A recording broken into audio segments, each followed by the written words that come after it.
بني اسرائیل کې یو کس هغه کس به هغه کفنونه هغه پټول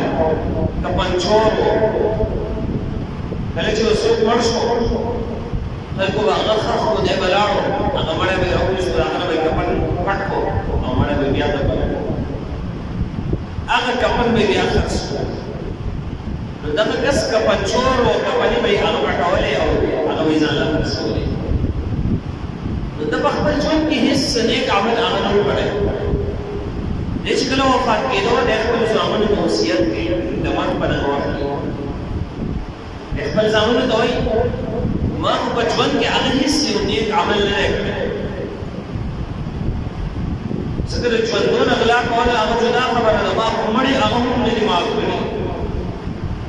د هغو کفنې مې هغه مړې کړي دي هغه مې خرڅې کړي دي ما په خپل ژوند کې هغه هېڅ یو نیک عمل نه دی کړی لہذا زه خو د خپل رب نه انتهایي په یره کې یم د خپل رب د عذاب نه انتهایي په یره کې یم د دغې یرې د وجې نه به داسې وکړئ چې زه کله مړ شم ما به وسېځئ او زما ایرې نیمې په سمندر کې هغه وغورځوئ نیمې چې دی نه هغه یو په وچوبه کې یو صحرا ته ویسئ هغې په هوا کې والوځوئ د یرې د وجې دا کار کله چې دی مړ شو د وصیت مطابق زامنو له ده سره هغه شاګردان دی وصیت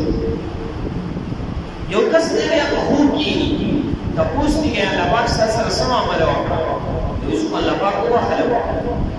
کس دې تپوس کوي تعجب سره څنګه یې وبخلی دی ورته وایي کله چې زه الله پاک ته هغه پېښ شو نو الله پاک زما نه تپوس وکړو